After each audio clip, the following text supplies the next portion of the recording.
기도하시겠습니다. 아버지 하나님, 이 시간 종이 말씀을 전하기 원합니다. 성령께서 임재하여 주셔서 말씀을 전하는 자나 듣는 자가 큰 도전을 받게 하시고 말씀을 통하여 우리의 심령이 회복되고 우리의 육체의 질병에서 자유함을 받을 수 있게 하나님 인도하여 주시고 우리의 간절한 소원들이 이루어질 수 있는 놀라운 축복이 임할 수 있도록 역사하여 주옵소서. 예수님 거룩하신 이름 받들어 기도 올리옵나이다. 아멘.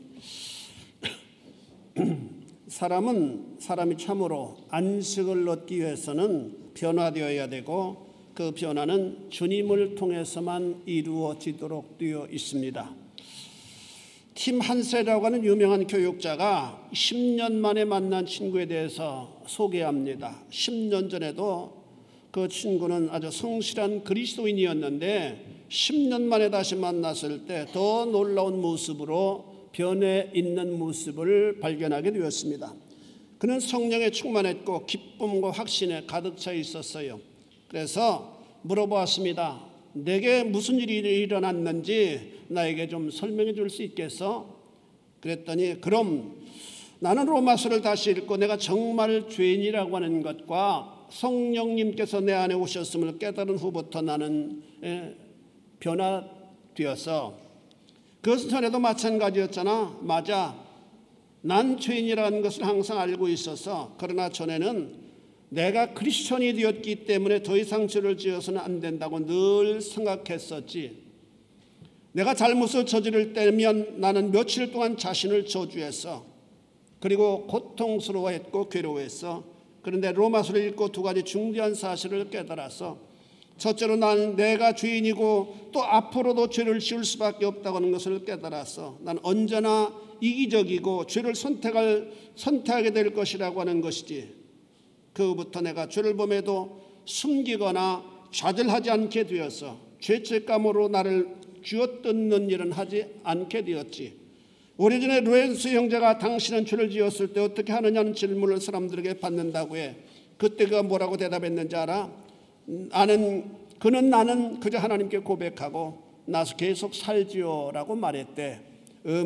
그게 바로 지금 내가 누리고 있는 것이지. 둘째로, 그러나 두 번째 깨달은 것은 더 놀라운 거야. 그것은 내가 만약 어떤 좋은 일을 했다면 그것은 내가 아니라 내 안에 오셔서 역사하시는 성령님이라고 하는 사실을 깨달은 것이야. 내게 좋은 변화가 일어날 때마다 난 그것이 성령님의 능력이라는 것을 깨달아서 그부터 나는 나를 통해서 성령 하나님이 어떻게 역사하시는 것을 지켜보는 재미로 하루하루를 살아가고 있어. 나는 그저 그분이 하신 일에 감사하고 놀라고 기대하는 것뿐이야. 전에는 나는 나의 죄성을 바라보며 낙심에 빠져 살았어. 그러나 이제는 내 안에 역사하신 성령님을 바라보며 살아야 한다고 하는 것을 깨닫게 되었어. 이제는 난 항상 내 삶에 역사하시는 성령 하나님을 보고 있어. 그것은 일시적 감정이 아니야. 정말 생생한 사실이고 끊임없이 일어나는 사건이야.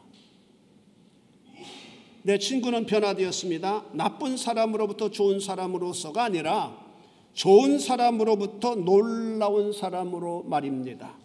그는 전에도 성실하고 도덕적인 크리스천이었습니다. 그러나 그녀가 복음의 진리와 성령님에 대하여 깨닫고 난 다음 그의 삶은 불이 있는 사람, 불을 붙이는 사람이 되었다라고 그는 고백하고 있습니다. 주님께서 우리에게 참 안식을 약속하여 주셨습니다. 주님을 믿는 성도는 모름지기 평안과 안식을 누려야 될 의무와 책임이 있습니다. 이 시간 복음을 전하는 두 번째로 내게서 와서 쉼을 얻어라. 우리 한번 다 같이 따라서 보겠습니다. 내게로 와서 쉼을 얻어라. 이런 말씀을 가지고 문제의 해결을 찾아보고자 합니다. 첫째로 쉼을 얻지 못하는 인생들입니다. 그것은 왜 쉼을 얻지 못합니까? 수많은 우리 행복을 향한 가이드를 사람들이 제시하고 말하고 있지만은 그 본질적인 부분은 언급하지를 못하는 책들이 대부분이다라고 하는 사실을 우리는 알게 됩니다. 그런데 우리 인생들이 진실로 쉼을 얻지 못하는 이유는 성경은 죄 때문이라고 말씀합니다. 그 죄는 아담과 하와로 인한 죄의 대물림 때문입니다. 죄는 유전성이 있어요. 요즘 병리학이나 심리학의 발전으로 규명된 것이 유전질환입니다. 부모로부터 유전되는 병이 많다고 하는 것입니다. 그런데 그 외에도 유전받는 부분이 많이 있어요. 어릴 때 자라면서 부모로부터 구타를 당하고 학대를 당하고 압박을 지속적으로 당하는 아이는 커서 아내나 남편에게 또는 자신의 아이에게 똑같이 행동한다는 놀라운 유전적 사실을 규명하고 있습니다. 그래서 부인에게나 아니면 남편에게나 아이에게나 지나친 폭력을 행하는 그런 사람들은 반드시 조사해 보면 그가 어릴 때 아버지로부터 아니면 어머니로부터 심한 구타와 폭력 속에서 자랐다라고 하는 사실을 규명하게 됩니다. 이런 면을 볼 때 이 죄유전성에 아주 깜짝 놀라게 됩니다. 죄유전성이 이처럼 집요하고 끈질깁니다. 겉으로 보기엔 아주 점잖게 보이는 사람이라도 어떤 계기가 되면 그의 잔인성이 여지없이 나타나는 것이 인생이라고 말합니다.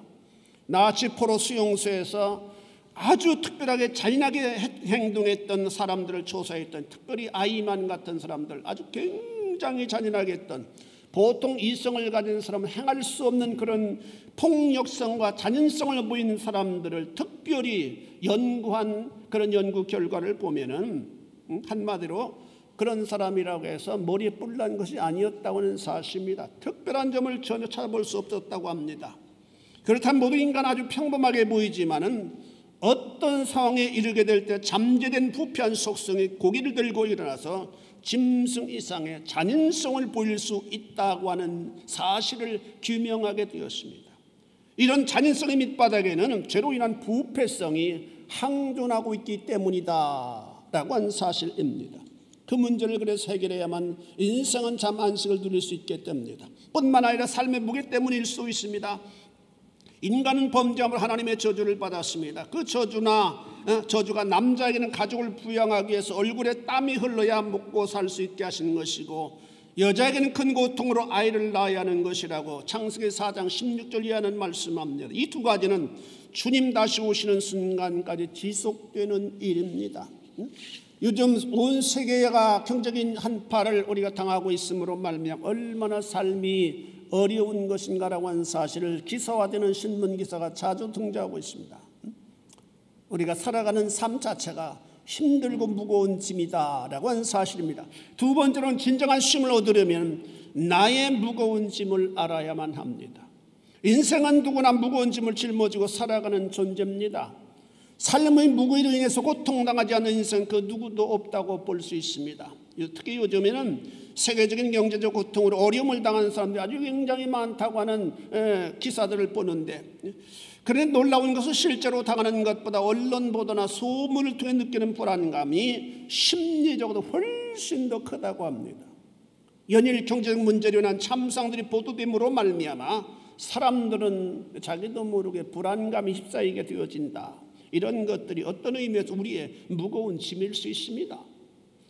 짐을 벗을 수 없는 숙명적인 존재인 나를 우린 알아야만 합니다. 세상에 태어난 순간부터 인생은 누구나 삶이라고 하는 짐을 벗어버릴 수 없는 숙명적인 존재가 됩니다. 삶의 반대는 죽음인데 생명에게는 항상 죽음이라고 하는 컴컴한 세력이 달라붙어 있고 도전하기 때문입니다. 요즘 독감으로 인해서 미국 같은 데도 굉장히 병원마다 10,000원이라고 뉴스를 우리가 봅니다. 많은 사람들이 고생하고 미국 같은 데도 유아 사망률이 그렇게 높다고 보도되고 있습니다. 이전에 세계 1위권이기 때문에 지구 한쪽 귀퉁이에서 일어나는 일은 금방 세계 전역으로 옮겨가게 됩니다. 한 나라의 문제는 온 세계적인 문제로 부상하는 시대 속에 우리들이 지금 살아가고 있다. 인생에 태어난 자마다 숙명적으로 무거운 삶의 짐을 짊어져야만 됩니다. 그것을 벗어버릴 수 있는 사람 아무도 없습니다. 이 삶의 짐은 주님께서 짊어지시는 그 십자가만큼 그런 것들로 우리들에게 다가올 수도 있어요. 그래서 그 짐의 무게로 인하여 쓰러지는 경우도 있습니다. 때로 이 짐은 부모, 친척, 형제자매의 관계 또는 부부관계를 깨뜨려버릴 정도로 무겁고 처절합니다. 우리가 볼 때 어떤 특정인은 삶의 짐이 아주 가벼울 것이라고 여겨지는 경우가 없지 않아 있습니다. 아예 없을 거라고 생각하는 경우도 없지 않아 있습니다. 아주 부자들 잘 사는 사람들은 얼마나 편안한 삶을 구가할 수 있을까, 이렇게 막연히 부러워한 경우도 없지 않아 있습니다. 그러나 실제적으로는 그렇지 않은데 그렇게 보일 뿐이라고 하는 사실을 우리는 알아야만 합니다. 대기업을 운영하는 분들은 우리처럼 밤에 발을 뻗고 잠을 잘 수 없을 때가 굉장히 많을 것이라고 생각합니다. 치고 올라오는 경쟁사들이 수도 없이 많기 때문에 자기의 판단력에 의해서 수만 명, 수십만 명의 직원들이 생사가 달려있는 일이기 때문에 얼마나 스트레스를 많이 받을 수 있겠어요. 우리가 잘 알고 있는 소니사를 보세요. 40여 년 동안 세계 시장을 제패한 대단한 회사였지만 지금은 아주 어려워서 부도 직전에 있다고, 전전긍긍하고 있다고 하는 소식을 우리는 듣습니다. 이런 치열한 경쟁을 해야만 되기 때문에 웬만한 사람은 그 압력을 정신적으로 견뎌내기가 아주 어려울 것이라고 생각합니다. 그 외에도 영적인 짐은 인생의 힘으로 해결할 수 없는 엄청난 문제입니다. 영적으로 눌리고 자유함이 없는 삶, 그래서 사람들은 쾌락에 탐닉하기도 하고 마약에 몸을 담기도 하지만은 근본 문제는 해결되지 않습니다. 오히려 몸만 망가지는 방편이 되어질 수 있습니다. 이런 짐들은 숙명처럼 짊어지고 평생은 우리 인생들은 살아가야만 됩니다. 그렇다면 누가 나의 짐을 대신 짊어져 줄 수 있을까? 이런 궁극적인 우리의 짐을 대신 짊어져 줄 수 있는 분이 있다면 얼마나 감사하고 은혜로운 일이겠습니까? 지난주 신문 기사를 보니까 북한에서 꽃제비 생활하다가 탈북한 사람의 기사가 실렸습니다. 그는 PC방에서 종일 이용하고 하루에 이용하면 아마 2, 3만 원 되는가 보죠. 그 돈을 여러 번 지불하지 않아서 검거된 사람이었다고 합니다.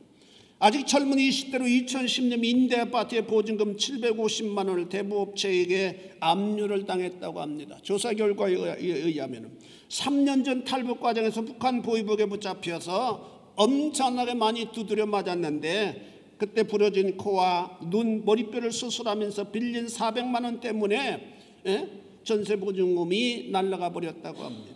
그는 홈리스가 되어서 전전하다가 한 PC방에서 24,800원을 내지 못해서 경찰 수감이 되어지게 되었습니다. 조사 과정에서 이런 딱한 사정을 한 경찰과 검찰이 발을 벗고 도와주었다고 합니다. 오랜만에 좋은 소식이었어요.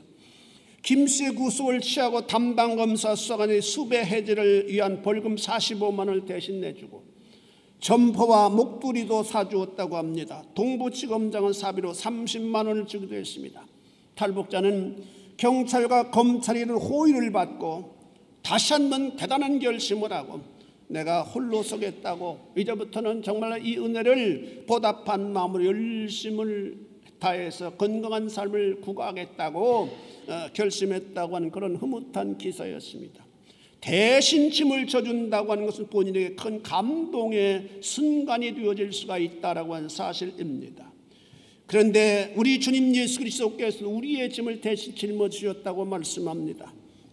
우리 누가 어려운 이웃의 짐을 대신 짊어져 주었다고 하는 흐뭇한 기사를 볼 때마다 세상은 아직도 사랑에 메마르지 않았구나라고 다행스럽게 여겨지도록 되어 있습니다. 감동이 되어지게 됩니다. 이 세상이 한없이 각박하고 메마르게 느껴지기도 하지만 아직도 이 세상은 이웃의 무거운 짐을 대신 짊어지려는 사랑이 존재하는 곳이다라고 하는 사실입니다. 그런데 진정 우리의 짐을 대신 짊어져 주시는 분은 주 예수 그리스도이십니다. 이사야 53장 6절에 뭐니까 우리는 다 양같아서 그릇 행하여 각기 제 길로 갔거늘 여호와께서 우리 무리의 죄악을 그에게 담당시키셨도다라고 말씀합니다. 이사야 53장 10절에도 보니까 여호와께서 그에게 상함을 받게 하시기를 원하사 질고를 당하게 하셨은즉 그의 영혼을 속건제물로 드리기에 이르면 그가 씨를 보게 되며 그의 날은 길 것이요 또 그의 손으로 여호와께서 기뻐하시는 뜻을 성취하리로다라고 말씀합니다. 주님께서 우리를 사랑하사 우리가 어떻게 할 수 없는 죄의 무거운 짐을 짊어져 주셨다고 선언합니다. 고로 우리에게 자유를 향유하게 하셨습니다. 죄의 짐을 벗어버리게 하셨습니다. 그럼에도 불구하고 이 땅의 수많은 인생들이 그 사실을 믿지 못함으로 말미암아 복음의 능력을 누리지 못하면서 세상을 살아가는 경우가 얼마나 많이 있는지 알 수 없습니다.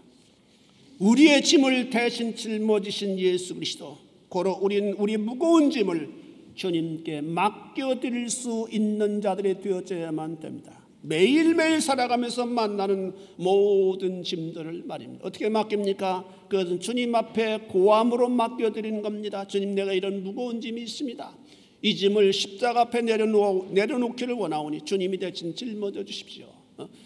그렇게 하나님 앞에 기도하고 그 짐으로부터, 그 마음의 짐으로부터 자유함을 누리는 것이 바로 우리들에게 주어진 성도의 특권이다라고 하는 사실을 믿으실 수 있게 되기를 바랍니다. 세 번째로, 인생은 오직 예수가 소망입니다. 우리 한번 따라 쓰겠습니다. 오직 예수가 소망이다. 오직 예수가 소망이다. 그렇습니다. 오직 예수 그리스도께서만이 우리의 참된 소망이십니다.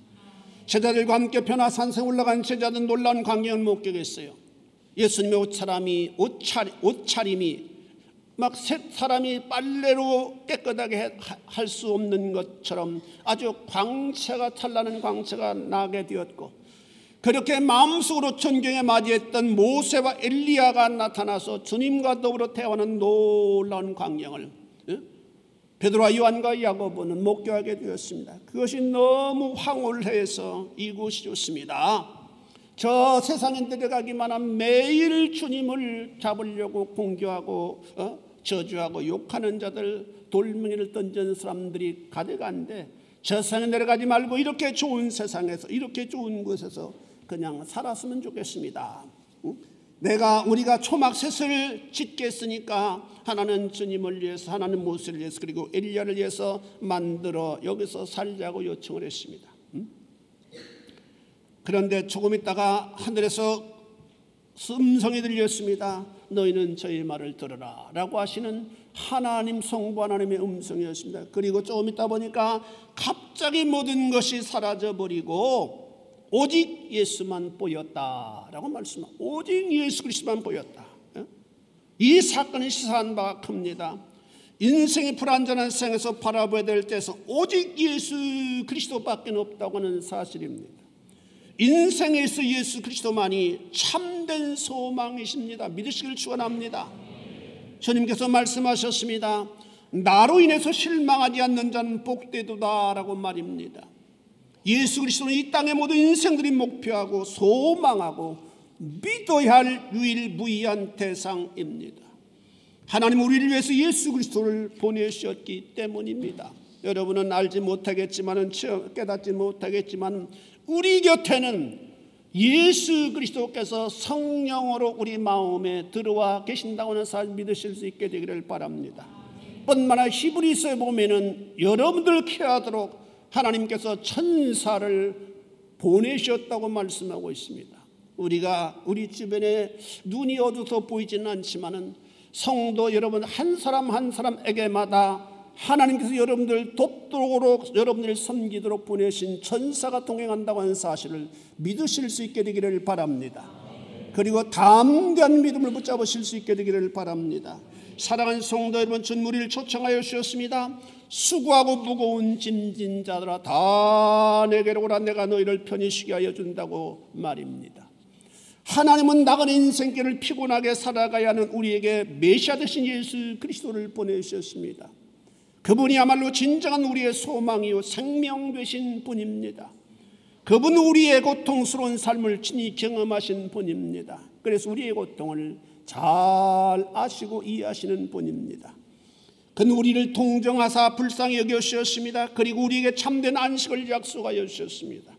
그분 우리를 오라고 초청하셨습니다. 그러면 참된 안식을 허락하여 주겠다고 약속하셨습니다. 그 안식은 마음의 평화와 함께 주어지는 영원한 생명입니다.